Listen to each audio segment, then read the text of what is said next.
کبھی آپ نے غور کیا ہے کہ درود ابراہیمی کے الفاظ میں آخر ایسا کون سا راز ہے کہ صدیوں سے اللہ کے مقرب بندے، اولیاء اور صوفیاء کرام اسی درود میں ڈوبے رہتے ہیں؟ حضرت شمس تبریز رحمۃ اللہ علیہ فرماتے ہیں، جس زبان پر محمد مصطفیٰ صلی اللہ علیہ وسلم کا ذکر تر نہ ہو وہ زبان زندہ نہیں، اور جس دل میں درود ابراہیمی نہ ہو وہ دل ابھی بیدار ہی نہیں ہوا۔ یہ جملہ صرف ایک نصیحت نہیں بلکہ ہمارے دل کو جھکجھوڑ دینے والا سوال ہے۔ کیا واقعی ہماری زبان ذکر سے زندہ ہے؟ کیا واقعی ہمارا دل درود سے روشن ہے؟ یا ہم صرف عادت کے طور پر درود پڑھ لیتے ہیں؟ درود ابراہیمی کی حقیقت یہ ہے کہ یہ صرف ایک دعا نہیں بلکہ ایک روحانی رشتہ ہے۔ اس درود میں محمد مصطفیٰ صلی اللہ علیہ وسلم کا بھی ذکر ہے اور حضرت ابراہیم علیہ السلام کا بھی۔ یوں سمجھ لیجئے کہ یہ درود ہمیں دو عظیم انبیاء کے نور سے جوڑ دیتا ہے۔ یہ درود ہمیں یاد دلاتا ہے کہ ایمان صرف ایک زمانے تک محدود نہیں بلکہ نسلوں، دلوں اور روحوں کا سلسلہ ہے۔ حضرت شمس تبریز رحمۃ اللہ علیہ کہتے ہیں، عاشق کے لیے درود تسبیح کے دانے گننے کا نام نہیں بلکہ اس کی سانس ہے۔ یعنی جس طرح سانس کے بغیر جسم زندہ نہیں رہ سکتا، اسی طرح درود کے بغیر عاشق کی روح زندہ نہیں رہ سکتی۔ اسی لیے جب انسان غم میں ڈوب جاتا ہے، تنہائی اس پر حاوی ہو جاتی ہے یا دل بوجھل ہو جاتا ہے، جیسے ہی وہ درود پڑھتا ہے دل پر سکون اترنے لگتا ہے۔ یہی وہ کیفیت ہے جسے حضرت شمس تبریز رحمۃ اللہ علیہ دل کی بیداری کہتے ہیں۔ وہ فرماتے ہیں، درود پڑھنے والا اپنے دل کی گواہی دے رہا ہوتا ہے کہ وہ ابھی زندہ ہے، لیکن یہاں ایک نقطہ یاد رکھنا ضروری ہے، صرف زبان سے پڑھ لینا کافی نہیں۔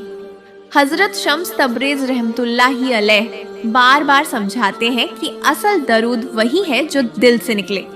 اگر زبان ہلے اور دل خاموش رہے تو وہ درود صرف آواز ہے، ذکر نہیں۔ اسی بات کو واصف علی واصف رحمۃ اللہ علیہ یوں بیان کرتے ہیں، ذکر وہ نہیں جو صرف زبان سے ادا ہو، ذکر وہ ہے جو دل کے دروازے کھول دے۔ درود ابراہیمی وہ ذکر ہے جو دل کے بند دروازے کھول دیتا ہے۔ اب ذرا اپنے دل سے سوال کیجئے، کیا ہم درود پڑھتے وقت یہ محسوس کرتے ہیں کہ یہ سلام محمد مصطفیٰ صلی اللہ علیہ وسلم تک پہنچ رہا ہے؟ حضرت شمس تبریز رحمۃ اللہ علیہ کہتے ہیں، جب عاشق درود پڑھتا ہے تو وہ اپنے محبوب کو سلام بھیجتا ہے اور یہ سلام کبھی ضائع نہیں جاتا۔ کتنی بڑی بات ہے کہ ہمارا سلام سیدھے محبوب تک پہنچتا ہے اور وہاں سے جواب بھی ملتا ہے۔ میرے دوستو، یہ درود ہمارے لیے صرف عبادت نہیں بلکہ سہارا ہے۔ زندگی کی تھکان، پریشانیاں، رشتوں کی الجھنیں اور دل کی تنہائیاں سب ہلکی ہو جاتی ہیں جب زبان درود میں مشغول ہو جاتی ہے۔ کہ آپ تکلیف کو محسوس نہ کریں، بلکہ صبر یہ ہے کہ آپ تکلیف میں بھی اپنے رب کا شکر ادا کریں اور اس کی رضا میں راضی رہیں۔ جب زندگی تمہیں رونے کے لیے 100 وجہ دے تو تم صبر کے ذریعے اللہ کو دکھاؤ کہ تمہارے پاس مسکرانے اور شکر کرنے کے لیے ایک رب ہی کافی ہے۔ صبر ایک ایسی عبادت ہے جو انسان کے اندر کے شور کو ختم کر دیتی ہے اور اسے اس سکون سے نوازتی ہے جو صرف اللہ کی قربت میں ملتا ہے۔ وقت سے پہلے اور نصیب سے زیادہ کبھی کسی کو نہیں ملا، اس لیے بے چین ہونا چھوڑ دو اور اپنے معاملات اللہ پر چھوڑ کر صبر سے کام لو۔ صبر کی پہلی سیدھی سخت ہوتی ہے مگر اس کا آخری قدم اتنا سکون دہ ہوتا ہے کہ انسان پرانی ساری تکلیفیں بھول جاتا ہے۔ ایک پل ہے، عورت کا صبر اس کی کمزوری نہیں بلکہ اس کی وہ طاقت ہے جو بڑے سے بڑے طوفان کا رخ موڑ سکتی ہے اور اسے ہر امتحان میں سرخ کرتی ہے۔ صبر شکوے سے بچنے کا نام ہے۔ جب دل بھر آئے اور آنکھیں نم ہوں تب بھی یہ کہنا کہ یا اللہ تو بہتر جانتا ہے، اصل صبر ہے۔ کبھی کبھی اللہ ہماری دعاؤں کا جواب فوراً نہیں دیتا، وہ ہمیں صبر سکھاتا ہے تاکہ ہم اس تحفے کی قدر کر سکیں جو ملنے والا ہے۔ صبر وہ سواری ہے جو اپنے سوار کو کبھی گرنے نہیں دیتی، صرف ذکر نہ نہیں کسی کے کرتا قدموں میں بلکہ اور اپنے نہ دل کو کسی کی انبیاء کی جماعت میں شامل کر لیتا ہے۔ لیکن وہ بار بار تاکید کرتے ہیں کہ درود کو صرف زبان تک محدود نہ کرو۔ وہ فرماتے ہیں الفاظ پرندے ہیں اور دل آسمان، اگر دل خالی ہو تو یہ پرندے کہاں اڑیں گے؟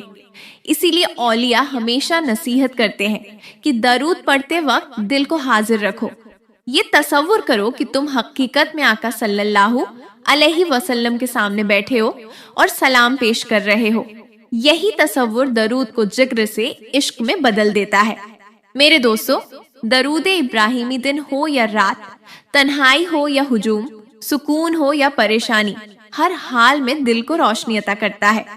حضرت شمس تبریز رحمت اللہ علیہ فرماتے ہیں اگر درود پڑھتے وقت دل میں روشنی اترے تو سمجھ لو درود قبول ہو رہا ہے، اور اگر دل بھاری رہے تو جان لو یہ صرف زبان کی مشق ہے، دل کی نہیں۔ درود صرف الفاظ نہیں بلکہ دل کی کیفیت ہے۔ دل کے ساتھ پڑھا جائے تو ہر درود نور بن کر اوپر اٹھتا ہے۔ قرآن ہمیں بتاتا ہے کہ اللہ اور اس کے فرشتے نبی پر درود بھیجتے ہیں۔ جب ہم درود ابراہیمی پڑھتے ہیں تو ہم بھی اسی آسمانی محفل کا حصہ بن جاتے ہیں۔ حضرت شمس تبریز رحمت اللہ علیہ فرماتے ہیں درود پڑھنے والا کبھی اکیلا نہیں ہوتا، وہ آسمانی مجلس میں داخل ہو جاتا ہے۔ یہی درود ابراہیمی کی اصل روح ہے۔ یہ ہمیں زمین سے اٹھا کر آسمان کی محفلوں تک پہنچا دیتا ہے۔ آخر میں آئیے عہد کریں کہ ہم درود ابراہیمی کو محض ایک جملہ نہیں بلکہ اپنی زندگی کا سہارا بنائیں گے۔